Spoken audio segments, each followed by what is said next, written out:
എല്ലാ വിദ്യാർത്ഥികൾക്കും ഒരിക്കൽ കൂടി ഓൺലൈൻ ക്ലാസ്സിലേക്ക് സ്വാഗതം. നമ്മൾ കഴിഞ്ഞ ക്ലാസ്സിൽ പറഞ്ഞു നിർത്തിയ ഇക്കണോമിക്സ്റ്റുകളിൽ ഒരു വ്യക്തിയെ കൂടി നിങ്ങൾ പരിചയപ്പെടാനായിട്ടുണ്ട്. അദ്ദേഹത്തെ കൂടി കുറിച്ച് പറഞ്ഞതിന് ശേഷം നമ്മൾ ബാക്കി വെച്ചിട്ടുള്ളൊരു ടോപ്പിക്കുണ്ട്, പാർട്ടി സിസ്റ്റം. എങ്ങനെയാണ് ഇംഗ്ലണ്ടിലെ പാർട്ടികൾ ഡെവലപ്പ് ചെയ്ത് വന്നത് എന്നുള്ളതിനെ കുറിച്ചിട്ടുള്ളൊരു ചെറിയൊരു ഐഡിയ നിങ്ങൾക്ക് പലപ്പോഴും നിങ്ങൾ കേട്ട പേരുകളാണ്. Wig party, Tory party, liberal party, conservative party, labour party. ഇതൊക്കെ എന്താണ് എന്നുള്ളത് അറിയാതെ നമ്മൾ ജസ്റ്റ് പേരിനെ മാത്രം കേട്ടിട്ടാണ് മുന്നോട്ട് പോയത്. ഇനി നമ്മൾ അവരെ ആരൊക്കെയാണ്, എങ്ങനെയൊക്കെയാണ് കടന്നു വന്നത്, നമ്മൾ പലപ്പോഴും വില്യം പിറ്റിനെ കുറിച്ച് പഠിച്ചപ്പോൾ wig party, Tory party, Edmund Burk, Thomas pain, ഇങ്ങനെയുള്ള ആൾക്കാരെ കുറിച്ചൊക്കെ പറയുമ്പോൾ കൃത്യമായിട്ട് ഈ പാർട്ടികളുടെ പേര് പലപ്പോഴും വന്നിട്ടുണ്ടായിരുന്നു. ആദ്യം വിഗ് പാർട്ടിയിലായിരുന്നു, പിന്നീട് ടോറിയിലേക്ക് മാറി എന്നൊക്കെ പറയുന്നത് കേൾക്കാം.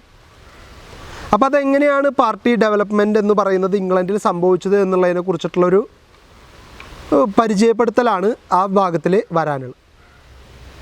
ഞാൻ ഓൾറെഡി ആദ്യമേ പറഞ്ഞു, നമ്മൾ പരിചയപ്പെട്ട ഇക്കണോമിസ്റ്റുകളിൽ ഒരാളുടെ കൂടി കുറിച്ച് നമ്മൾ കൂടുതലായിട്ട് അറിയാനുണ്ട്. ഇനി അദ്ദേഹത്തെക്കുറിച്ച് അറിഞ്ഞതിന് ശേഷമാണ് നമ്മൾ പാർട്ടി സിസ്റ്റത്തിലേക്ക് പോകുന്നുള്ളൂ. ഇനി പരിചയപ്പെടാനുള്ള വ്യക്തി റോബർട്ട് മാൽത്യൂസ് ആണ്. റോബർട്ട് മാൽത്യൂസ് എന്ത് കോൺട്രിബ്യൂഷനാണ് ഇംഗ്ലണ്ടിലേക്ക് നൽകിയത്, അല്ലെങ്കിൽ ഇംഗ്ലണ്ടിൻ്റെ ഇക്കണോമിയെക്കുറിച്ച് എന്ത് പഠനമാണ് അദ്ദേഹം നടത്തിയത് എന്നുള്ളതാണ് നമ്മൾ ഇനിയുള്ള ഭാഗങ്ങളിൽ കാണാനായിട്ട് പോകുന്നു. അപ്പോൾ അതിലൂടെ അദ്ദേഹത്തിൻ്റെ മേജറായിട്ടുള്ള കോൺട്രിബ്യൂഷൻ, അദ്ദേഹത്തിൻ്റെ പ്രധാനപ്പെട്ട പുസ്തകങ്ങൾ, അദ്ദേഹം എഴുതിയ അല്ലെങ്കിൽ അദ്ദേഹത്തിൻ്റെ രചനകളിലൂടെ അദ്ദേഹം മുന്നോട്ട് വെച്ച ചില ആശയങ്ങൾ, അതിനെക്കുറിച്ചിട്ടൊക്കെയാണ് നമ്മളിനി ഈ ഭാഗത്തിൽ ചർച്ച ചെയ്യാനായിട്ട് പോകും. Thomas Robert Malthus 1766 to 1834 was an English economist and demographer who is the best known for his theory of population. അദ്ദേഹത്തിൻ്റെ പുസ്തകത്തിൻ്റെ പേരാണ് theory of population. In 1805 he became a professor of history and political economy at the East India Company's College, Haileybury, Hertfordshire. It was the first time in Great Britain that the words of political economy had been used to designate an academic office. In 1811 he met and became close friends with economist David Ricardo. In 1821 he joined the Political Economy Club, whose members included Ricardo and James Mill. അപ്പോൾ ഇവിടെ നമ്മൾ ചെറിയൊരു definition അല്ലെങ്കിൽ ഒരു ചെറിയൊരു ഇൻട്രൊഡക്ഷറി not കൊടുത്തിരിക്കുകയാണ് അദ്ദേഹത്തെക്കുറിച്ച്. 1805 political economy at the East India company's college പ്രൊഫസറായിട്ട് അദ്ദേഹം ജോയിൻ ചെയ്യാണ്. ഹെയ്ലൈബറി എന്ന് പറയുന്ന സ്ഥലത്തുള്ള കോളേജിലാണ് അദ്ദേഹം പ്രൊഫസറായിട്ട് വർക്ക് ചെയ്യുന്നത്. അതുപോലെ തന്നെ ആദ്യമായിട്ടാണ് ഗ്രേറ്റ് ബ്രിട്ടനിൽ പൊളിറ്റിക്കൽ ഇക്കണോമി അങ്ങനെ ഒരു ടോപ്പിക്ക് അല്ലെങ്കിൽ അങ്ങനെ ഒരു വിഭാഗം, പഠന ഭാഗത്തെക്കുറിച്ചുള്ള ചർച്ച നടക്കുന്നത് ഒരു പക്ഷേ ആദ്യമായിട്ടായിരിക്കും. 1821 അദ്ദേഹം ഡേവിഡ് റിക്കാർഡോയുമായിട്ട് ചേർന്ന് 1811 ഡേവിഡ് റിക്കാർഡോയെ മീറ്റ് ചെയ്തു. 1821 നമ്മൾ നേരത്തെ ജെയിംസ് മില്ലിനെ കുറിച്ച് പറഞ്ഞപ്പോൾ പറഞ്ഞിരുന്നു, ഒരു ഇക്കോണമിക് ക്ലബിനെ കുറിച്ചിട്ടുള്ള ചർച്ച നടക്കുന്നതിനെ കുറിച്ച് പറഞ്ഞിരുന്നു. അപ്പോൾ ഈ ഇക്കണോമിക് ക്ലബിൽ 1821 റോബർട്ട് മാൽത്യൂസും മെമ്പറായിട്ട് ചേരുകയാണ്. Malthus is popular for his theory of population, otherwise known as Malthusian theory of population. In 1798, Malthus published anonymously the first edition of an essay on the principle of population. The work received wide notice. അപ്പോൾ 1798 അദ്ദേഹം പേര് വെളിപ്പെടുത്താതെ ഒരു അപരിചിതൻ എഴുതുന്ന പുസ്തകം പോലെ എന്നുള്ള രീതിയിൽ പോപ്പുലേഷനെ കുറിച്ചിട്ടുള്ള അദ്ദേഹത്തിൻ്റെ ഈ തിയറി മുന്നോട്ട് വെച്ചു. ആ പുസ്തകത്തിന് വളരെ വലിയൊരു അക്സെപ്റ്റൻസ് ജനങ്ങളുടെ ഭാഗത്തു നിന്നുണ്ടായി. Briefly, Malthus argued that infinite human hopes for social happiness must be vain because population will always tend to outrun the growth of production. അദ്ദേഹം അതിലൂടെ വലിയൊരു തിയറി മുന്നോട്ട് വയ്ക്കുകയാണ്. തിയറി വളരെ സിമ്പിളാണ്. അദ്ദേഹം പറയുന്നു, ജനങ്ങൾക്ക് തെറ്റായിട്ടുള്ളൊരു ധാരണയുണ്ട്. ധാരണ ഇത്രയേ ഉള്ളൂ, പോപ്പുലേഷൻ കൂടിക്കഴിഞ്ഞാൽ അത് പ്രൊഡക്ഷനെ സഹായിക്കുമെന്നാണ് ജനങ്ങൾ വിശ്വസിക്കുന്നത്. അല്ലെങ്കിൽ ഡെവലപ്മെൻറ്റിന് അത് സഹായിക്കുമെന്നുള്ളത് മിഥ്യാധാരണയാണ് എന്നാണ് റോബർട്ട് മാൽത്യൂസ് പറയുന്നത്. അദ്ദേഹം പറയുന്നു, ജനസംഖ്യ കൂടിയതുകൊണ്ട് പ്രൊഡക്ഷൻ വർദ്ധിക്കണമെന്ന് യാതൊരു നിർബന്ധവുമില്ല. The increase of population will take place if unchecked in a geometric progression, while the means of subsistence will increase in only an arithmetic progression. Population will always expand the limit of subsistence. Only wise misery, moral restraints could check this excessive growth. Malthus observed that an increase in nation's food production improved the well-being of populace, but the improvement of temporary because it led to population growth. അദ്ദേഹം പറയുന്നു, ജനസംഖ്യ കൂടിയതുകൊണ്ട് ഒരു നിശ്ചിത സമയത്തേക്ക് ചിലപ്പോൾ പ്രൊഡക്ഷനിൽ വലിയൊരു മാറ്റം കൊണ്ടുവരാൻ പറ്റും. കാരണം 100 ആൾ പണിയെടുക്കുന്നിടത്ത് 200 ആൾ പണിയെടുത്താൽ ഓട്ടോമാറ്റിക്കലി പ്രൊഡക്ഷൻ ഇൻക്രീസ് ചെയ്യും. പക്ഷേ മാൽത്യൂസ് പറയുന്നു, അത് വളരെ ചുരുങ്ങിയ സമയത്തേക്ക് മാത്രമുള്ളൊരു ബെറ്റർമെൻ്റാണ്. ഈ 100 പേര് കൂടിച്ചേർന്ന് ഉണ്ടാക്കുന്ന അത്ര പ്രോഡക്റ്റിനേക്കാൾ കൂടുതൽ 200 പേര് ചേർന്ന് ഉണ്ടാക്കിയെങ്കിൽ അവിടെ അത് കൺസ്യൂം ചെയ്യാൻ 250 ആളുണ്ട്. നേരത്തെ 100 പേരുണ്ടാക്കുന്നത് കൺസ്യൂം ചെയ്യാൻ 150 ആളേ ഉള്ളുവെങ്കിൽ ഇവിടെ 200 പേരുണ്ടാക്കുന്നത് കൺസ്യൂം ചെയ്യാൻ 250 300 ആളുകളുണ്ട്. കാരണം പോപ്പുലേഷൻ ഇങ്ങനെ ഇൻക്രീസ് ചെയ്തുകൊണ്ടിരിക്കുകയാണ്. അപ്പോൾ പ്രൊഡക്ഷനിൽ വരുന്നൊരു മാറ്റം പോപ്പുലേഷൻ ഇൻക്രീസ് കൊണ്ട് മറികടക്കാൻ പറ്റുമെന്ന് അദ്ദേഹം ഒരിക്കലും വിശ്വസിച്ചിരുന്നില്ല. which in turn restored the original per capita production level.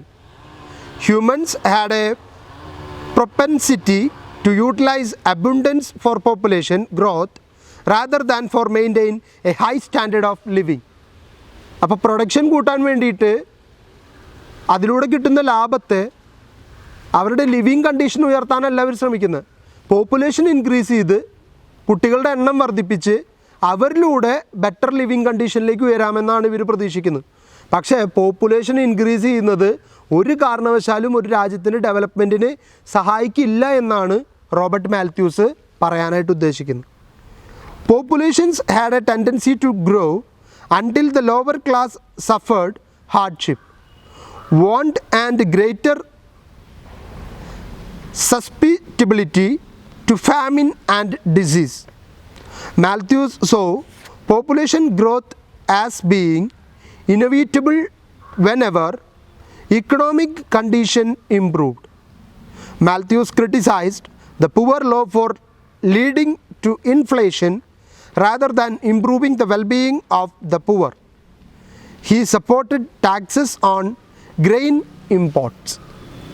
അപ്പോൾ അദ്ദേഹം പറയുന്നു, ഒരു തരത്തിലും നിങ്ങൾ ഈ പറയുന്ന പോപ്പുലേഷൻ ഇൻക്രീസ് നിങ്ങളുടെ പ്രൊഡക്ഷൻ ലെവലിനെയോ അതല്ലെങ്കിൽ നിങ്ങളുടെ രാജ്യത്തിൻ്റെ ഇമ്പ്രൂവ്മെൻറ്റിനോ ഇക്കണോമിക്കൽ ഇമ്പ്രൂവ്മെൻറ്റിന് ഒരിക്കലും സഹായിക്കില്ല. അതുപോലെ തന്നെ അദ്ദേഹം നേരത്തെ നമ്മളുടെ ഡേവിഡ് റിക്കാർഡോ പറഞ്ഞതുപോലെ പുവർ ലോ ആവശ്യമില്ലാത്തതാണ് എന്ന് അദ്ദേഹം ഒരിക്കൽ കൂടി പറയാനായിട്ട് ആഗ്രഹിക്കുകയാണ്. കാരണം പുവർ ലോ അനുവദിക്കേണ്ട ഒരു ആവശ്യമില്ല. ജനങ്ങൾക്ക് അൺഎംപ്ലോയ്മെൻറ്റ് ഉണ്ടാകുമ്പോൾ അവരെ സഹായിക്കേണ്ടത് ഗവൺമെൻറ്റിൻ്റെ ഉത്തരവാദിത്വമാണ്. പക്ഷേ അതിന് കുറേ പേര് ഇങ്ങനെ പൈസ കിട്ടുന്നുണ്ടല്ലോ എന്ന് വിചാരിച്ച് തൊഴിൽ ചെയ്യാൻ മടിക്കുന്ന ഒരു വിഭാഗം ജനങ്ങൾ ഉണ്ടാകുമെന്നാണ് അദ്ദേഹം പറയുന്നത്. അതുപോലെ തന്നെ അദ്ദേഹം പറയുന്നു, ഫുഡ് ഗ്രെയിൻസ് ഇമ്പോർട്ട് ചെയ്യുകയാണെങ്കിൽ അതിൻ്റെ മേൽ ടാക്സസ് ചുമത്തണം. പ്രത്യേകിച്ച് കോണൊക്കെ നമ്മുടെ രാജ്യത്തേക്ക് ഇറക്കുമതി ചെയ്യേണ്ട സാഹചര്യം വന്നാൽ അതിന് മേൽ ടാക്സ് ഈടാക്കിയാൽ മാത്രമേ ഗവൺമെൻറ്റിന് പിടിച്ചു നിൽക്കാനായിട്ട് പറ്റുള്ളൂ. അപ്പോൾ അതാണ് റോബർട്ട് മാത്യൂസ് പറയുന്നത്. അദ്ദേഹം ബേസിക് ആയിട്ടുള്ള സ്റ്റഡി നടത്തിയത് പോപ്പുലേഷൻ ഗ്രോത്ത് കൊണ്ടുണ്ടാകുന്ന ഇക്കണോമിക് പ്രോബ്ലംസിനെ കുറിച്ചിട്ടാണ്. അപ്പോൾ അതിലൂടെ അദ്ദേഹം വളരെ കൃത്യമായിട്ട് പറയുകയാണ്, ഇക്കണോമിക് ഗ്രോത്തിന് വേണ്ടിയിട്ട് പോപ്പുലേഷൻ ഇൻക്രീസ് ചെയ്തതുകൊണ്ട് യാതൊരു വിധത്തിലുള്ള ബെനിഫിറ്റും ഇല്ല. പ്രൊഡക്ഷൻ കൂടുമായിരിക്കാം, പക്ഷെ അത് ഇക്കണോമിയെ ഹെൽപ്പ് ചെയ്യില്ല. വളരെ ചുരുങ്ങിയ സമയത്തേക്ക് വേണ്ടി മാത്രമുള്ളൊരു ഡെവലപ്മെൻ്റ് ആയിട്ട് അല്ലെങ്കിൽ പ്രൊഡക്ഷൻ ഇൻക്രീസ് ആയിട്ട് മാത്രമേ അതിനെ കണക്കാക്കാൻ കഴിയുകയുള്ളൂ എന്നാണ് ഇദ്ദേഹം പറയാനായിട്ട് ശ്രമിക്കുന്നത്. ഇനി നമ്മൾ നേരത്തെ പറഞ്ഞതുപോലെ പാർട്ടി സിസ്റ്റം ഇൻ ഇംഗ്ലണ്ട് അല്ലെങ്കിൽ development of party system in England എന്നൊരു ടോപ്പിക്കാണ് നമ്മൾ ഇനി ചർച്ച ചെയ്യാനായിട്ട് പോകുന്നത്. Party system and parliamentary form of government had its origin in England. The existence of political parties had played a crucial role in shaping the United Kingdom from an absolute monarchy to a limited constitutional monarchy. England പെട്ടെന്നൊരു സുപ്രഭാതത്തിൽ party ഉണ്ടായി വന്ന രാജ്യമോ അല്ലെങ്കിൽ നമ്മൾ ഇന്ന് കാണുന്ന parliament form of democracy ഉണ്ടായി വന്ന രാജ്യമോ അല്ല. നേരെ മറിച്ച് കാലക്രമത്തിൽ ആവശ്യങ്ങൾക്കനുസരിച്ചുള്ള മാറ്റത്തിന് വിധേയമായിക്കൊണ്ട് തന്നെ ഇംഗ്ലണ്ട് മുന്നോട്ട് വന്നതുകൊണ്ടാണ് ഇന്ന് കാണുന്ന ലിമിറ്റഡ് മൊണാർക്കിയിലേക്ക്.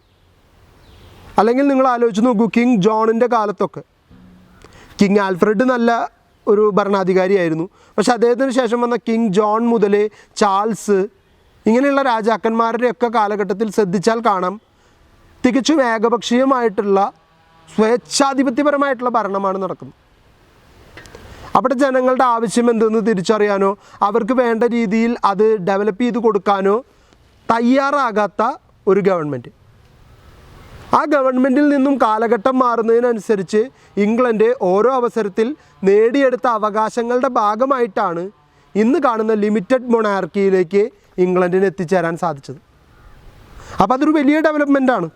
കാരണം ഏകാധിപത്യ ഭരണത്തിൽ നിന്നും വസ്തുനിഷ്ഠിതമായി ഒരു ഗവൺമെൻറ്റിൽ ഓറിയൻറ്റഡ് ആയിട്ടുള്ള ഭരണ സംവിധാനം നിലനിൽക്കുന്നുണ്ടെങ്കിൽ അത് ആ ഗവൺമെൻറ്റിൻ്റെ ബെനിഫിറ്റാണ്, അല്ലെങ്കിൽ അവിടുത്തെ ജനങ്ങളുടെ നേട്ടമാണത്. അപ്പോൾ അത് ഒരുപാട് സമയമെടുത്തിട്ടാണ് ഇംഗ്ലണ്ട് ആ ഒരു ലെവലിലേക്ക് ഉയർന്നു വന്നത്.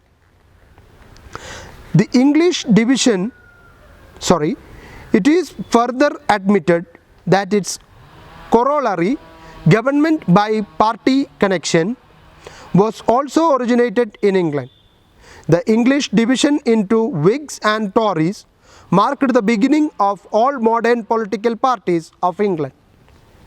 ആദ്യമായിട്ട് ഇംഗ്ലണ്ടിലൊരു പാർട്ടി എന്നുള്ള സംവിധാനത്തിലേക്ക് ഇംഗ്ലണ്ടിൻ്റെ ഭരണ സംസ്കാരം കടന്നുപോയതിൻ്റെ കാരണം വിഗ്സ് എന്ന പേരിലും ടോറീസ് എന്ന പേരിലും രണ്ട് വിഭാഗം ഇംഗ്ലണ്ടിൽ ഉടലെടുത്തതിന് ശേഷമാണ് ഇത്തരത്തിലൊരു ക്ലാസ് ഡിവിഷൻ. ഞങ്ങൾ ടോറീസാണ്, ഞങ്ങൾ വിഗ്സാണ്, ഞങ്ങൾ ഇന്ന ആൾക്കാരെ സപ്പോർട്ട് ചെയ്യുന്നു, നിങ്ങൾ ഇന്ന ആൾക്കാരെ സപ്പോർട്ട് ചെയ്യുന്നു എന്നുള്ളൊരു തരംതിരിവ് ഇംഗ്ലണ്ടിൽ ഉണ്ടായത് തന്നെ വിഗ്സും ടോറീസും കടന്നു വന്നതിന് ശേഷമാണ്. It is further very generally recognized that this system originated at some time during the later part of the 17th century and that it was in active operation, if not fully organized, as early as the revolution of 1688. 1688 റവല്യൂഷന് മുൻപ് അത്തരത്തിലൊരു systematic ആയിട്ടുള്ള രീതിയിലേക്ക് അവരുടെ party system വളർന്നിട്ടില്ലെങ്കിലും അത്തരത്തിലൊരു ചിന്ത ഒരു ഗ്രൂപ്പിൽ തന്നെ അല്ലെങ്കിൽ ഒരു പാർലമെൻറ്റിൽ തന്നെ 2-3 വിഭാഗങ്ങൾ ഉണ്ടാകും എന്നുള്ളൊരു ചിന്ത അവരിലേക്ക് ആദ്യമേ തന്നെ കടന്നു വന്നിട്ടുണ്ടായിരുന്നു. But the seeds of the parties can be seen in the religious disputes of the 16th century. It was at the time of reformation the scheme occurred in the British Parliament for the first time. പക്ഷെ കൃത്യമായിട്ടുള്ള ഈ ഒരു തരംതിരിവുണ്ടാകുന്നു. ടോറീസ്, വിഗ്സ് എന്നുള്ള party തരംതിരിവ് ആദ്യമായിട്ട് മുന്നോട്ട് വയ്ക്കപ്പെടുന്നു എപ്പോഴാണോ പാർലമെൻറ്റും രാജാവും തമ്മിൽ മതപരമായിട്ടുള്ള കാര്യങ്ങളിൽ തർക്കം സംഭവിക്കുന്നത്. അവിടെ മുതലാണ് രാജാവിനെ സപ്പോർട്ട് ചെയ്യുന്നൊരു വിഭാഗം മതത്തെ സപ്പോർട്ട് ചെയ്യുന്ന അല്ലെങ്കിൽ ജനങ്ങളെ സപ്പോർട്ട് ചെയ്യുന്ന മറ്റൊരു വിഭാഗം എന്ന രീതിയിലേക്ക് പാർലമെൻറ്റിനെ രണ്ടായിട്ട് തിരിയാനായിട്ട് കാരണമായത്. Religious split brought division of faction in the parliament. When Henry VIII inaugurated the religious reform of England, there were two groups in the parliament. During the time of Queen Elizabeth, the Puritans formed a separate group in the House of Commons and used to oppose her religious policy. അപ്പോൾ queen എലിസബത്തിൻ്റെ കാലത്തുണ്ടായ religious പോളിസീസിനെ കുറിച്ചൊക്കെ നമ്മൾ കേട്ട് കഴിഞ്ഞാണ്.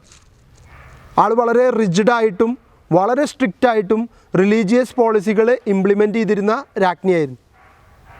അതുകൊണ്ട് തന്നെ പലർക്കും അതിനെ adjusted ആയിട്ട് പോകാനോ ഡൈജസ്റ്റിംഗ് ആയിട്ടോ തോന്നിയിരുന്നില്ല. ഇത് ഇത്തിരി കൂടി റിജിഡ് അല്ലേ എന്നുള്ള ചിന്ത പലരിലേക്കും കടന്നു വന്നു. അതുകൊണ്ട് തന്നെ അവർ പാർലമെൻറ്റിലെ ഒരു വിഭാഗം ആൾക്കാർ ക്യൂൺ വിക്ടോറിയയുടെ റിലീജിയസ് പോളിസിയെ എതിർക്കുന്ന ആൾക്കാരുണ്ടാവാൻ തുടങ്ങി. അപ്പോൾ അവരൊരു സെപ്പറേറ്റ് വിങ്ങായിട്ട് പാർലമെൻറ്റിൽ മാറിയിരിക്കാനായിട്ട് തുടങ്ങി. അതുപോലെ തന്നെ ഹെൻറി എട്ടാമൻ്റെ കാലഘട്ടത്തിൽ നമുക്കറിയാം പാർലമെൻറ്റും രാജാവും ഒപ്പം തന്നെ പോപ്പുമായിട്ടുള്ള തർക്കം വളരെ രൂക്ഷമായിട്ട് നിന്നിരുന്ന കാലഘട്ടത്തിൽ പോപ്പിനെ സപ്പോർട്ട് ചെയ്തിരുന്ന ഒരു വിഭാഗം പാർലമെൻറ്റിലുണ്ടായിരുന്നു, ഹെൻറി VIII സപ്പോർട്ട് ചെയ്തിരുന്ന ഒരു വിഭാഗം പാർലമെൻറ്റിലുണ്ടായിരുന്നു. അപ്പോൾ ഇതൊക്കെ കാലഘട്ടങ്ങളുടെ ആവശ്യത്തിനനുസരിച്ച് മുന്നോട്ട് വന്നിട്ടുള്ള കാര്യങ്ങളാണ്. The beginning of the Stuart rule was significant as concerned to the development of political parties. When the Stuarts came to England throne with firm belief in divine right theory and sympathy towards Roman Catholics, the Puritans in the parliament vehemently opposed them. അതും നമ്മൾ കണ്ടു കഴിഞ്ഞിട്ടുള്ള ഒരു കാര്യം തന്നെയാണ്. എപ്പോഴാണോ Puritans ആംഗ്ലിക്കൻസത്തിന് England പ്രാധാന്യം കൊടുക്കുന്നത്, അവിടെ മുതൽ റോമൻ കാത്തലിസത്തിനെ എതിർക്കുന്നൊരു വിഭാഗമായിട്ട് പാർലമെൻറ്റിലെ മറ്റുള്ളവർ മാറാനായിട്ട് തുടങ്ങി. With the support of the king, രാജാവിൻ്റെ സപ്പോർട്ടോടു കൂടി എതിർക്കുന്നൊരു വിഭാഗമായിട്ട് ഇവർ മാറാൻ തുടങ്ങി. അപ്പോൾ അതെങ്ങനെ മറികടക്കാം എന്നുള്ളതിനെ കുറിച്ചിട്ടുള്ള ചർച്ചകൾ നടന്നുകൊണ്ടിരിക്കുകയാണ്. Puritans became more powerful in the Stuart Parliament.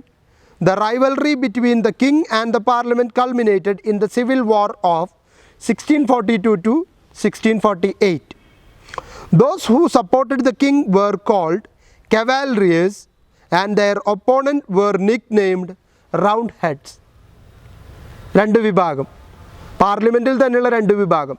കവാലറിയേഴ്സ് എന്ന് പറയുന്നത് രാജാവിനെ സപ്പോർട്ട് ചെയ്യുന്ന വിഭാഗവും റൗണ്ട് ഹെഡ്സ് എന്ന് പറയുന്നവർ രാജാവിനെ എതിർക്കുന്ന വിഭാഗം. At the end of the Civil War, Charles I was executed and monarchy was abolished for the time being. കുറേ നാളത്തേക്ക് മൊണാർക്കി, ഏകാധിപത്യ ഭരണം, രാജഭരണം ഇംഗ്ലണ്ടിൽ അവസാനിപ്പിച്ചു. പക്ഷേ പിന്നീട് വീണ്ടും റീസ്റ്റോർ ചെയ്യപ്പെടുന്നുണ്ട്.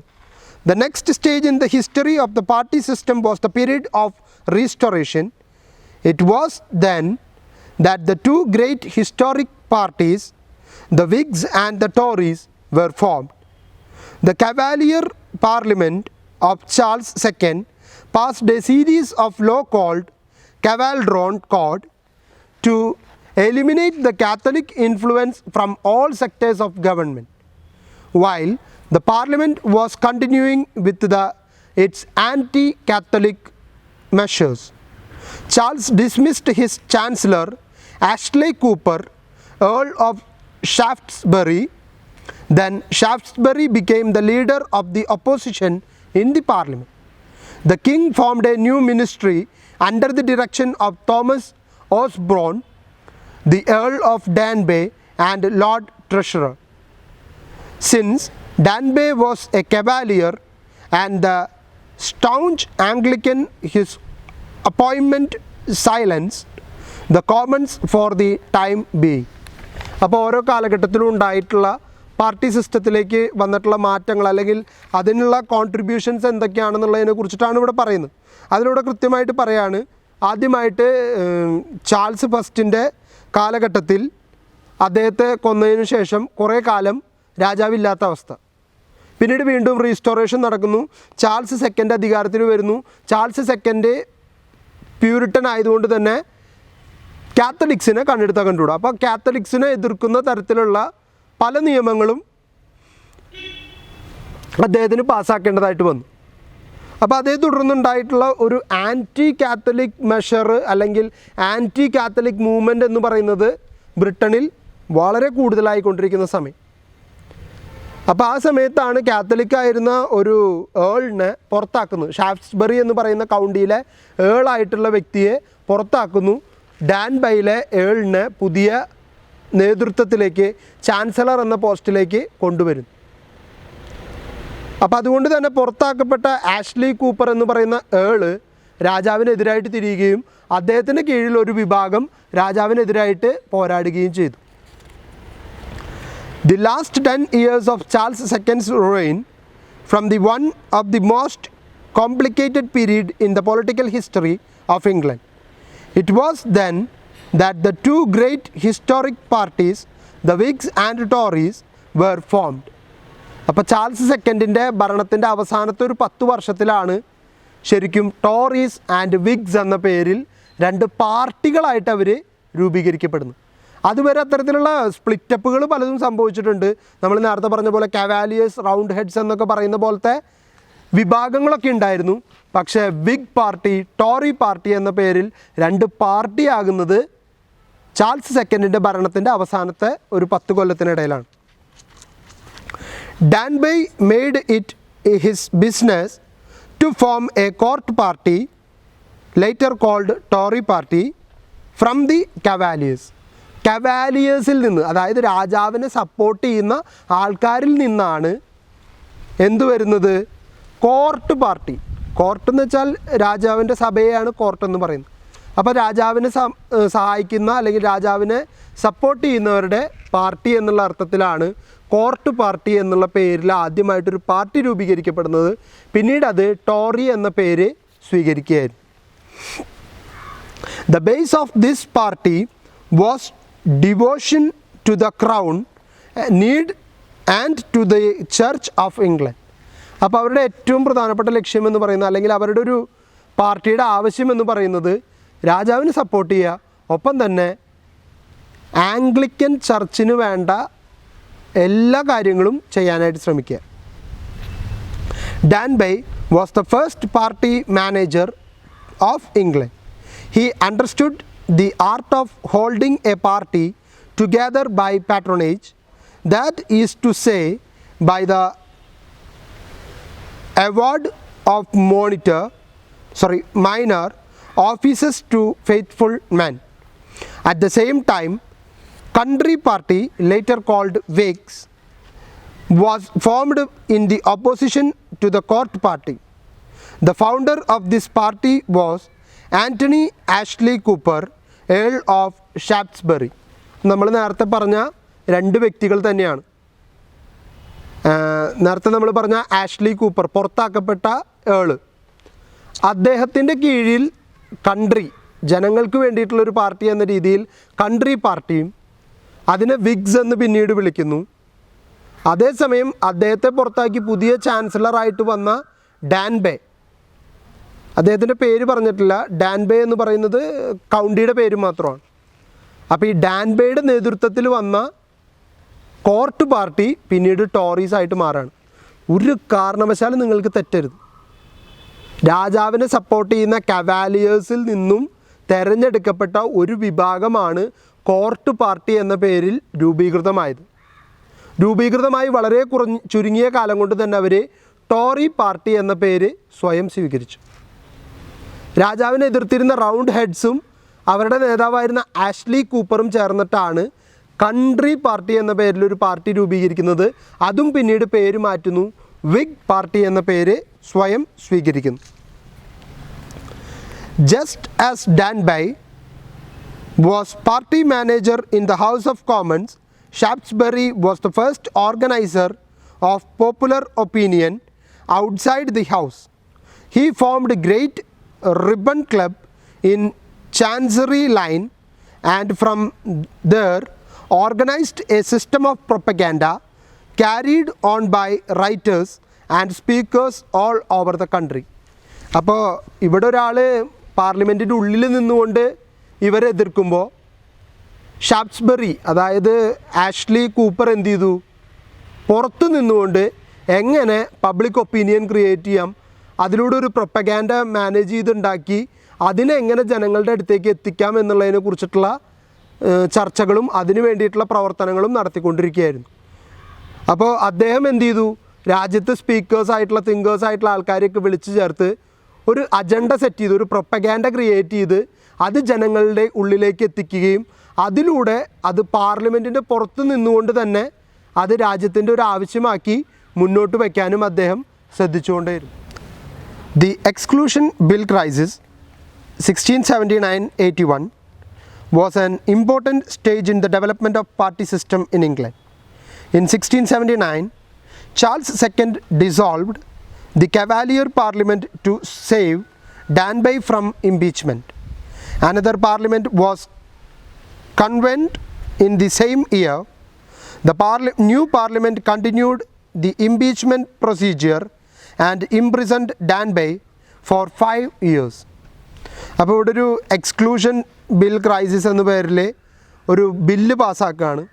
ഈ ബില്ല് പ്രകാരം രാജാവിന് പാർലമെൻറ്റ് പിരിച്ചുവിടാനുള്ള അധികാരം. അപ്പോൾ ചാൾസ് സെക്കൻഡ് പാർലമെൻറ്റിനെ പിരിച്ചുവിടാൻ തീരുമാനിക്കുകയാണ്. അദ്ദേഹത്തെ സപ്പോർട്ട് ചെയ്യുന്ന പാർലമെൻറ്റാണ്, കവാലിയർ പാർലമെൻറ്റാണ്. പക്ഷേ അദ്ദേഹത്തെ സപ്പോർട്ട് ചെയ്യുന്നവർക്ക് പലർക്കും അദ്ദേഹത്തിൻ്റെ ചാൻസലറായിട്ടുള്ള ഡാൻബേയെ വലിയ താല്പര്യമില്ല. കാരണം ഡാൻബേ അദ്ദേഹത്തിൻ്റെ താല്പര്യത്തിനനുസരിച്ചിട്ടാണ് ഭരണം നടത്തുന്നത്.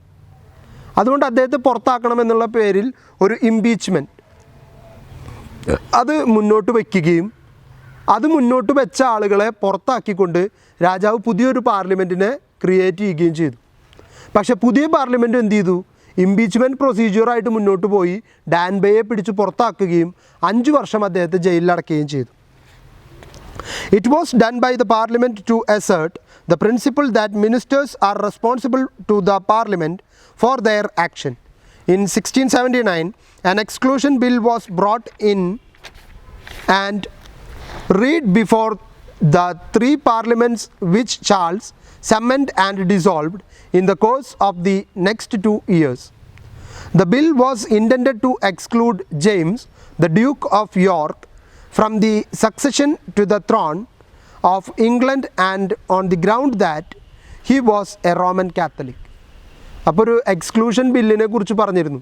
എക്സ്ക്ലൂഷൻ ബില്ല് പിന്നീട് ചേർന്ന 3 പാർലമെൻറ്റിൽ അവതരിപ്പിച്ചു. പിന്നീട് ചാൾസ് സെക്കൻഡ് 3 പാർലമെൻറ്റാണ് വിളിച്ചു ചേർത്തത്. ആ 3 പാർലമെൻറ്റിലും ഈ സെയിം ബില്ല് തന്നെ വീണ്ടും വീണ്ടും വീണ്ടും ആവർത്തിച്ച് വായിച്ചു. അതിൻ്റെ കാരണം ചാൾസ് സെക്കൻഡിന് ശേഷം ആരാണ് അടുത്ത ഭരണാധികാരി എന്നുള്ളതിനെ കുറിച്ചിട്ടുള്ളൊരു ചർച്ച നടന്നുകൊണ്ടിരിക്കുകയാണ്. അപ്പോഴാണ് യോർക്കിലെ ഏളായിട്ടുള്ള ഡ്യൂക്കായിട്ടുള്ള നമ്മളുടെ ജെയിംസ് എന്ന വ്യക്തി അധികാരത്തിൽ വരുന്നതിനെ കുറിച്ച് ചർച്ച നടക്കുന്നു.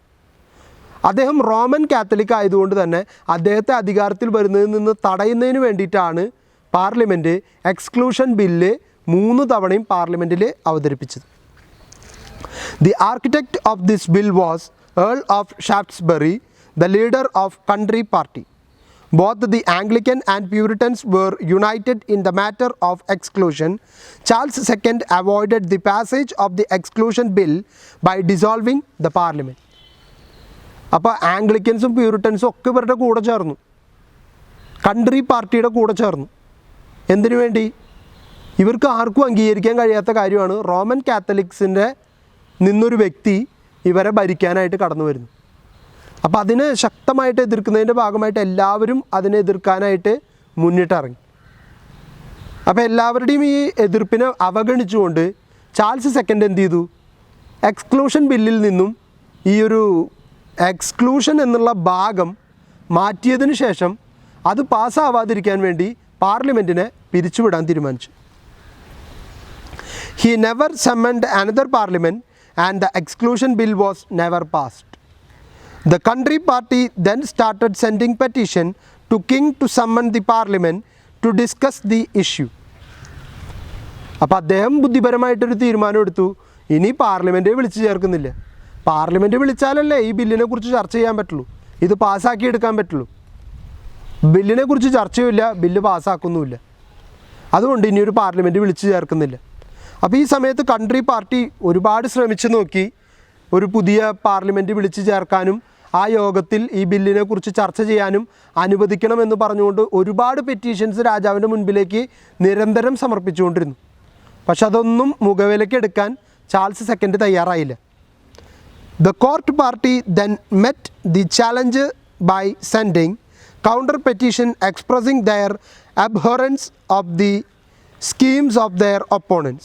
Therefore, the country party and court party were known as petitioners and abhorrers respectively. അപ്പോൾ ഒരു പാർട്ടി, അതായത് കൺട്രി പാർട്ടി പെറ്റീഷണേഴ്സ് ആയിട്ടും കോർട്ട് പാർട്ടി അതിനെ എതിർക്കുന്ന അബ്ഹൊറേഴ്സ് ആയിട്ടും മാറാനായിട്ട് തുടങ്ങി. അങ്ങനെ പുതിയ 2 പേര് കൂടി ഈ പാർട്ടികൾക്ക് കിട്ടാൻ തുടങ്ങി.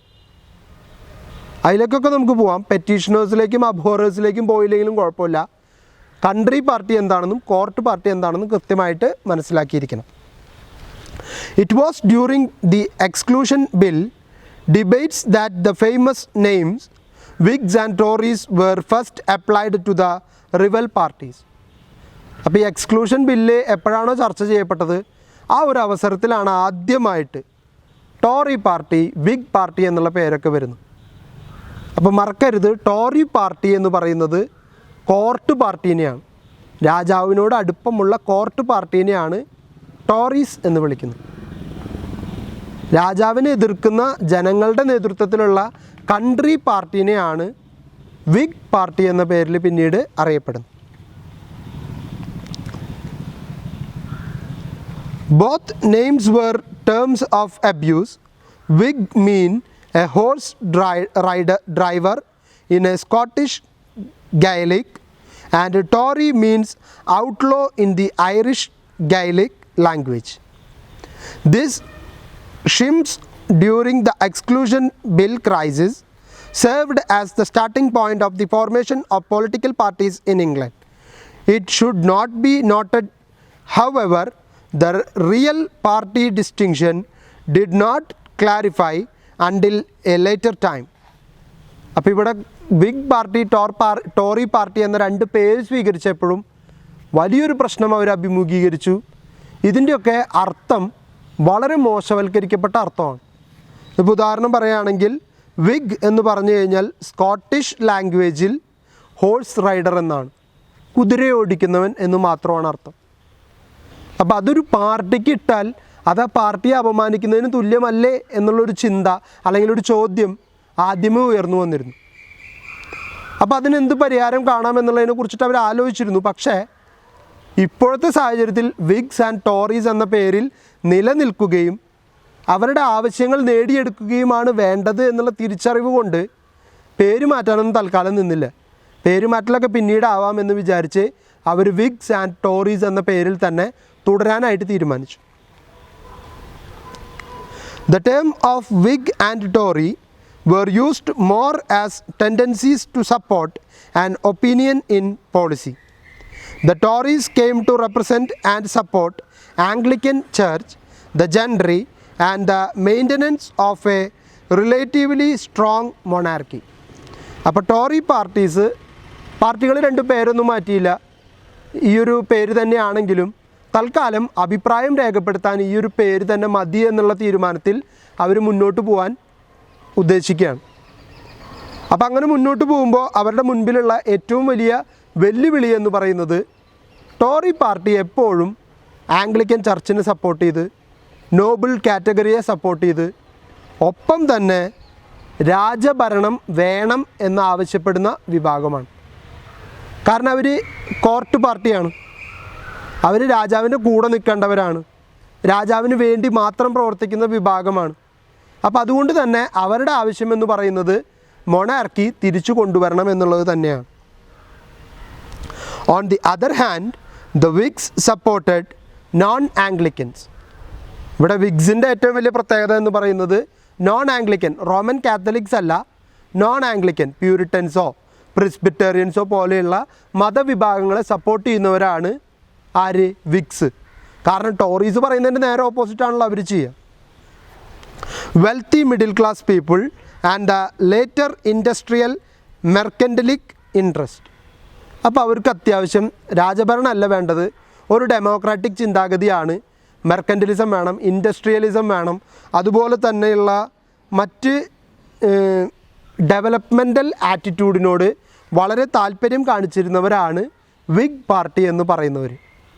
People's following the tendency of Whigs were also generally supportive of the supremacy of the parliament, although the main issue regarding the exclusion bill crisis was the religious affiliation of James II. It was possible that the Whigs desired a notable decrease in the monarchy's authority by discontinuing the hereditary custom of passing the throne. The Tories wished to opposite the Whigs plan. അപ്പോൾ ഇവിടെ വിഗ്സിൻ്റെ ഏറ്റവും വലിയ plan എന്ന് പറയുന്നത് James സെക്കൻഡിൻ്റെ അടുത്ത അവകാശിയായിട്ട് മറ്റൊരാൾ വരുന്നതിനേക്കാൾ എന്തുകൊണ്ടും നല്ലത്, അല്ലെങ്കിൽ അതിലൊരു മാറ്റം ഉണ്ടാകാനായിട്ടുള്ള സാഹചര്യം ഉണ്ടാക്കിയെടുക്കുകയാണ് വേണ്ടത് എന്ന് വിശ്വസിച്ചിരുന്നവരാണ് വിഗ് പാർട്ടി. പക്ഷേ വിഗ്സിൻ്റെ ആറ്റിറ്റ്യൂഡിനോട് എതിർപ്പ് പ്രകടിപ്പിച്ചുകൊണ്ട് രാജഭരണം തിരിച്ചു കൊണ്ടുവരുന്നതിനെ സപ്പോർട്ട് ചെയ്തിരുന്നവരാണ് ഈ പറയുന്ന ടോറി പാർട്ടി. രാജാവിൽ നിന്ന് രാജാവിൻ്റെ മകൻ, അടുത്ത മകൻ, അങ്ങനെ ഹെറിഡിറ്ററി ആയിട്ട് അനന്തരാവകാശം കൈമാറി പോകണമെന്ന് വിശ്വസിച്ചിരുന്നവരാണ് ടോറീസ്.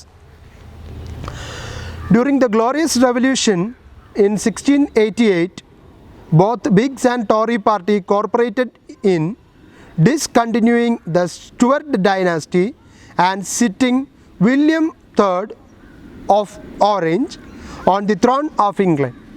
പക്ഷേ ഗ്ലോറിയസ് റെവല്യൂഷൻ വന്നപ്പോൾ എല്ലാവരും, രണ്ട് പാർട്ടീസും ഒരുമിച്ച് നിൽക്കാനായിട്ട് തയ്യാറായി.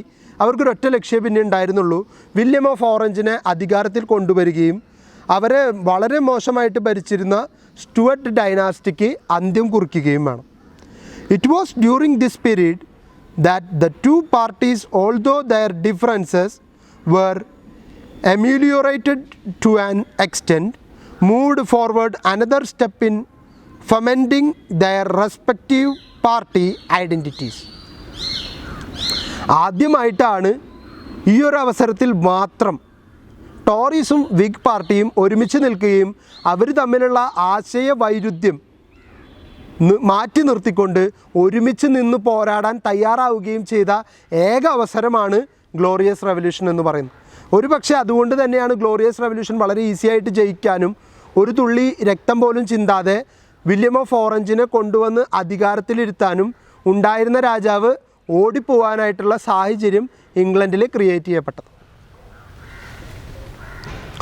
The idea of limited constitutional monarchy was generally accepted by the people of both party, in contrast to the absolutism of a king held by divine right theory. Divine right theory ഉപയോഗിച്ചുകൊണ്ട് രാജാവിന് പരമാധികാരം നൽകുന്ന, രാജാവിൻ്റെ സ്വേച്ഛാധിപത്യ ഭരണത്തെ അനുകൂലിക്കുന്ന രീതിയെ രണ്ട് പാർട്ടികളും എതിർത്തു. തുടക്കത്തിൽ രാജാവിനോട് മമതയുണ്ടായിരുന്ന ഈ പറയുന്ന ടോറി പാർട്ടി പോലും ഈ അബ്സല്യൂട്ട് മൊണാർക്കിയെ ശക്തമായിട്ട് എതിർത്തു. അവരും പറഞ്ഞു ലിമിറ്റഡ് മൊണാർക്കി മതി, അതും കോൺസ്റ്റിറ്റ്യൂഷണൽ മൊണാർക്കി, നിയമങ്ങളിൽ അധിഷ്ഠിതമായിട്ടുള്ള ഭരണഘടനയിൽ ഊന്നിക്കൊണ്ടുള്ള ഭരണ സംവിധാനമാണ് രാജ്യത്തിന് വേണ്ടത് എന്നുള്ള ആവശ്യത്തിൽ രണ്ട് പാർട്ടികളും, അതിപ്പോൾ വിഗ്സ് ആയിക്കോട്ടെ ടോറീസ് ആയിക്കോട്ടെ, ആശയപരമായിട്ടുള്ള വ്യത്യാസം ഇവരിലുണ്ടെങ്കിൽ പോലും ഈയൊരു നേട്ടത്തിന് വേണ്ടി ഒരുമിച്ച് നിൽക്കാനായിട്ട് അവർ തയ്യാറാവുകയാണ്. അപ്പോൾ ആശയത്തെ അവരോട് മാറ്റി നിർത്തി. പാർട്ടികളാവുമ്പോൾ രണ്ടും രണ്ട് ആശയമുള്ള പാർട്ടികളായിരിക്കും. ഒരു പാർട്ടി പറയുന്നതിന് മറ്റേ പാർട്ടി എന്ത് തന്നെയായാലും എതിർക്കും. പക്ഷേ ഗ്ലോറിയസ് റെവല്യൂഷൻ്റെ ഒരു കാലഘട്ടത്തിൽ രണ്ട് പാർട്ടീസും ഒന്നിച്ച് നിൽക്കുകയും ആ ഒന്നിച്ച് നിന്നതിൻ്റെ ശക്തി കൊണ്ടാണ് ഗ്ലോറിയസ് റെവല്യൂഷൻ വളരെ എളുപ്പത്തിൽ അവർക്ക് വിൻ ചെയ്യാനായിട്ട് സാധിച്ചത്. Until around 1740, political powers were contested by both Whigs and Tories, when monarchs favored one political tendency over another, such as the case of Queen Anne's initial preference to the Tory party. A group of Whigs, known as Junto Whigs, increasingly dominated political until Queen Anne dismissed the Whig ministry and replaced them with Tories in 1710. അപ്പോൾ wig പാർട്ടിയിൽ തന്നെ ഒരു ഉപവിഭാഗം രൂപപ്പെട്ടു. ജുണ്ടോ വിഗ്സ് എന്ന പേരിൽ പുതിയൊരു group ഉടലെടുക്കാനായിട്ടത് കാരണമായി തീർന്നു. അതുപോലെ തന്നെ അവർ ഉണ്ടായി വന്നതിൻ്റെ ഒരു പ്രധാനപ്പെട്ട കാരണം എന്ന് പറയുന്നത് ക്യൂൻ ആൻ അധികാരത്തിലിരുന്ന സമയത്ത് ആൻ ഒരു കാര്യം ചെയ്തു. ഉണ്ടായിരുന്ന വിഗ് മിനിസ്റ്ററിയെ പിരിച്ചുവിട്ടുകൊണ്ട് അവിടെ ടോറീസിനെ കൊണ്ടുവന്ന് അപ്പോയിൻ്റ് ചെയ്തു. അപ്പോൾ ടോറീസിന് പ്രാതിനിധ്യം കൊടുത്തുകൊണ്ട് വിഗ്സിൻ്റെ പ്രാധാന്യം കുറച്ചു കൊണ്ടുവന്നു. അതുകൊണ്ടാണ് ജുണ്ടോ വിഗ്സ് എന്ന പേരിൽ മറ്റൊരു വിഗ് കാറ്റഗറി അവിടെ ഉണ്ടായി വരാനായിട്ട് കാരണമായത്. In the 19th century, Whigs and Tories came to power alternatively.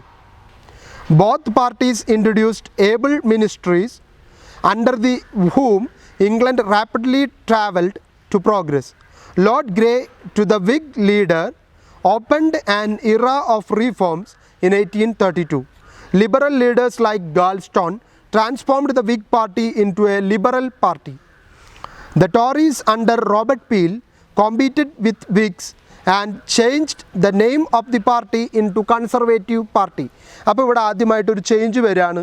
Wig party ഇനി മുതൽ അറിയപ്പെടാൻ പോകുന്നത് ലിബറൽ പാർട്ടി എന്നാണ്. കാരണം അവരുടെ ചിന്താഗതികളിലും ആശയങ്ങളിലും ഒരു ലിബറലിസം കൊണ്ടുവരാനായിട്ട് അവർക്ക് സാധിച്ചതുകൊണ്ട് അവരെ ലിബറൽ പാർട്ടി എന്നറിയപ്പെടാൻ തുടങ്ങി.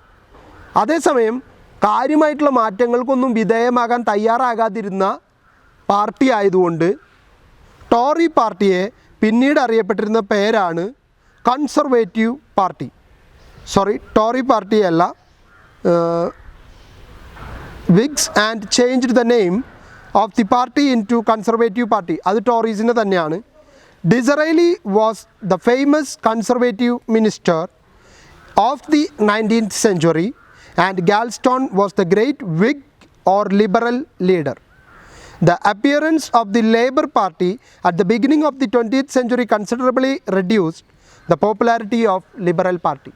20ാം നൂറ്റാണ്ടോടുകൂടി കമ്മ്യൂണിസം എന്ന ആശയം ലോകത്തിന് മുൻപിൽ പച്ചപിടിക്കാൻ തുടങ്ങിയപ്പോൾ തൊഴിലാളികളുടെ വിഭാഗമായിട്ടുള്ള ലേബർ പാർട്ടി അധികാരത്തിലേക്ക് കടന്നു വരുന്നതോടുകൂടി ആദ്യത്തെ ലിബറൽ പാർട്ടി എന്ന പേരിൽ അറിയപ്പെട്ടിരുന്ന വിഗ് പാർട്ടിക്ക് പ്രാതിനിധ്യം നഷ്ടപ്പെട്ടു. പിന്നീട് ടോറീസിൻ്റെ പേരിലുള്ള കൺസർവേറ്റീവ്സും ലേബർ പാർട്ടിയും തമ്മിലായി ഇംഗ്ലണ്ടിൽ പ്രധാന മത്സരം എന്ന് പറയുന്നു. ഇനി ചില പ്രധാനപ്പെട്ട നേതാക്കളെ കുറിച്ചുകൂടെ പറഞ്ഞിട്ടുണ്ട്. ഗാൽഡ്സ്റ്റോൺ വിഗ് പാർട്ടിയുടെ അല്ലെങ്കിൽ ലിബറൽ പാർട്ടിയുടെ നേതാവും അതുപോലെ തന്നെ നമ്മളുടെ കൺസർവേറ്റീവ് പാർട്ടിയിൽ നിന്ന് ഡിസറേലിയുമാണ് മുന്നോട്ട് വന്നു. കൺസർവേറ്റീവ് എന്ന് പറയുന്നത് ടോറി പാർട്ടിയെ തന്നെയാണ്. ഇവിടെ വിഗ്സ് എന്നാണ് എഴുതിയിരിക്കുന്നത്. ടോറി പാർട്ടിയാണ് പിന്നീട് കൺസർവേറ്റീവ് പാർട്ടിയായിട്ട് മാറുന്നത്. അപ്പോൾ നമ്മൾ ഇംഗ്ലണ്ടിൽ പാർട്ടി സിസ്റ്റം അല്ലെങ്കിൽ പാർട്ടി ഡെവലപ്മെൻറ്റ് എങ്ങനെ ഉണ്ടായി എന്ന് പറഞ്ഞു. ആദ്യം പാർലമെൻറ്റ് ഒറ്റക്കെട്ടായിട്ട് നിന്ന് എല്ലാ പ്രശ്നങ്ങളെയും ചർച്ച ചെയ്ത് മുന്നോട്ട് പോയിരുന്നു. പിന്നീടാണ് പാർലമെൻറ്റിൽ റിലീജിയസ് ആയിട്ടുള്ള മാറ്റേഴ്സിലുള്ള ഡിസ്കഷൻ വന്നതോടുകൂടി രണ്ട് വിഭാഗം ഉണ്ടാകാൻ തുടങ്ങി. അത് പക്ഷേ പാർട്ടിയുടെ പേരിലായിരുന്നില്ല, രണ്ട് മതവിശ്വാസങ്ങളുടെ പേരിലായിരുന്നു. Roman Catholicism and Puritanism. പിന്നീട് അത് രാജാവിനെ സപ്പോർട്ട് ചെയ്യുന്നവരും ജനങ്ങളെ സപ്പോർട്ട് ചെയ്യുന്നവർ എന്നുള്ള രണ്ട് വിഭാഗം, അല്ലെങ്കിൽ രാജാവിനെ സപ്പോർട്ട് ചെയ്യുന്നവർ രാജാവിനെ എതിർക്കുന്നവർ എന്നുള്ള രണ്ട് വിഭാഗമായിട്ട് മാറാൻ തുടങ്ങി. രാജാവിനെ സപ്പോർട്ട് ചെയ്യുന്ന വിഭാഗത്തെ വിളിച്ചിരുന്ന പേരാണ് കവാലിയേഴ്സ്. രാജാവിനെ എതിർക്കുന്നവരെ വിളിച്ചിരുന്ന പേരാണ് റൗണ്ട് ഹെഡ്സ്. അപ്പോൾ ഇങ്ങനെ രണ്ട് വിഭാഗമായിട്ട് അവർ മാറാൻ തുടങ്ങി. ഇതിൽ കവാലിയേഴ്സാണ് പിന്നീട് രാജാവിനെ സപ്പോർട്ട് ചെയ്യുന്ന ആംഗ്ലിക്കാനിസത്തെ സപ്പോർട്ട് ചെയ്യുന്ന ടോറി പാർട്ടിയായിട്ട് മുന്നിട്ട് വരുന്നു. അതേസമയം രാജാവിനെ എതിർത്ത് നിന്നിരുന്ന നമ്മൾ നേരത്തെ പറഞ്ഞ കോർട്ട് പാർട്ടി, ആദ്യത്തെ മാറ്റം കോർട്ട് പാർട്ടി കൺട്രി പാർട്ടി എന്നുള്ള പേരിലേക്കാണ്.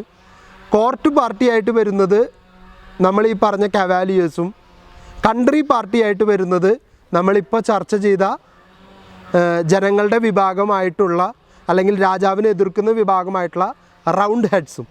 നിങ്ങൾ മാറ്റങ്ങൾ കൃത്യമായിട്ട് പഠിക്കണം. ആദ്യത്തേത് കവാലിയേഴ്സ്, റൗണ്ട് ഹെഡ്സ്. കവാലിയേഴ്സ് പിന്നീട് കോർട്ട് പാർട്ടി ആവുന്നു, റൗണ്ട് ഹെഡ്സ് പിന്നീട് കൺട്രി പാർട്ടി ആവുന്നു.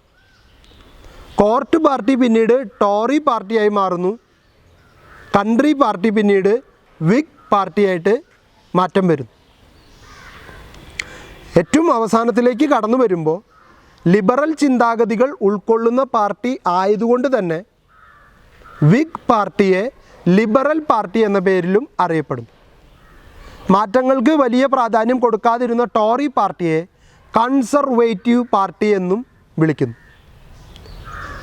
മൂന്നാമതായിട്ടൊരു വിഭാഗം അല്ലെങ്കിൽ ഒരു പുതിയ പൊളിറ്റിക്കൽ പാർട്ടി ഇംഗ്ലണ്ടിൽ രൂപവൽക്കരിച്ച് വരുന്നത് കമ്മ്യൂണിസത്തിൻ്റെ ഒക്കെ കടന്നുവരവോട് കൂടിയിട്ടാണ്. അത് ലേബർ പാർട്ടിയാണ്.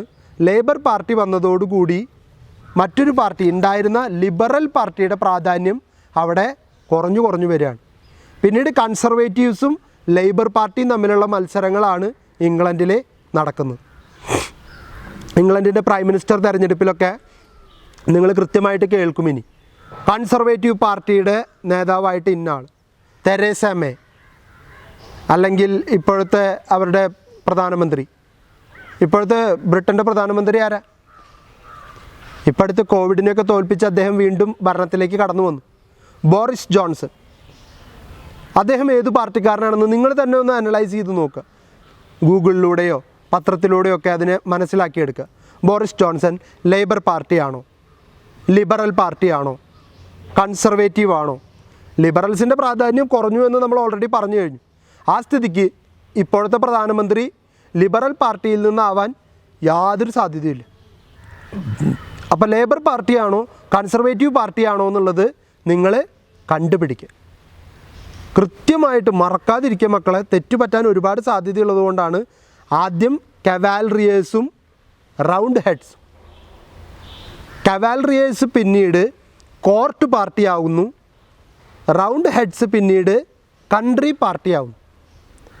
കോർട്ട് പാർട്ടിയെ ടോറി പാർട്ടി എന്നും കൺട്രി പാർട്ടിയെ വിഗ് പാർട്ടി എന്നും പിന്നീട് അഭിസംബോധന ചെയ്യപ്പെടുന്നു. ടോറി പാർട്ടി ഒട്ടും മാറ്റങ്ങൾക്ക് വിധേയമാവാത്തതുകൊണ്ട് കൺസർവേറ്റീവ് പാർട്ടിയാവുകയും വിഗ് പാർട്ടി ഒരുപാട് സാമൂഹികമായിട്ടുള്ള മാറ്റങ്ങൾക്ക് വിധേയമായതുകൊണ്ട് ലിബറൽ പാർട്ടി എന്ന പേരിലേക്ക് മാറുന്നു. പക്ഷേ ആ ലിബറൽസിൻ്റെ പ്രാധാന്യം ലേബർ പാർട്ടി 20-ാം നൂറ്റാണ്ടിൽ കടന്നു വരുന്നതോട് കൂടിയിട്ട് കുറഞ്ഞ് താഴോട്ട് വരും. പിന്നീട് ലേബർ പാർട്ടിയും നമ്മൾ നേരത്തെ പറഞ്ഞ കൺസർവേറ്റീവ് അഥവാ ടോറി പാർട്ടിക്കുമാണ് പിന്നീട് ഇംഗ്ലണ്ടിൽ കൂടുതൽ പ്രാധാന്യം ലഭിക്കുന്നു. അപ്പോൾ ഇങ്ങനെയാണ് ഇംഗ്ലണ്ടിൽ പാർട്ടി സിസ്റ്റം ഡെവലപ്പ് ചെയ്തു വന്നു. ഇതോടെ നമ്മളുടെ സെക്കൻഡ് മൊഡ്യൂൾ പൂർണ്ണമായിട്ട് അവസാനിച്ചിരിക്കുകയാണ്. ഇനി നമുക്ക് അടുത്ത 2 മൊഡ്യൂളും കൂടി ഉണ്ട്. അടുത്ത മൊഡ്യൂളിൽ ഞാൻ ഓൾറെഡി പറഞ്ഞിരുന്നു, വിക്ടോറിയൻ ഇറയെ കുറിച്ചിട്ടാണ് നമ്മൾ ചർച്ച ചെയ്യാനായിട്ട് പോകുന്നത്. അപ്പോൾ ഇപ്പോൾ എടുത്ത ഭാഗം 2 മൊഡ്യൂള്, ഇതിൻ്റെ നോട്ടിൻ്റെ പ്രിപ്പറേഷൻ എത്രയും പെട്ടെന്ന് തുടങ്ങും. വളരെ അടുത്ത ദിവസങ്ങളിൽ തന്നെ ഈ നോട്ട് സബ്മിഷൻ നമ്മളൊരു ഡേറ്റ് വെക്കുന്നതായിരിക്കും. അപ്പോൾ ഒരിക്കൽ കൂടി കൊറോണയ്ക്കെതിരെ ജാഗ്രതയോടെ ഇരിക്കുക, ഒപ്പം തന്നെ നന്നായിട്ട് പഠിക്കുക. എല്ലാവർക്കും നല്ല ദിവസങ്ങൾ ഒരിക്കൽ കൂടി ആശംസിക്കുന്നു. നന്ദി.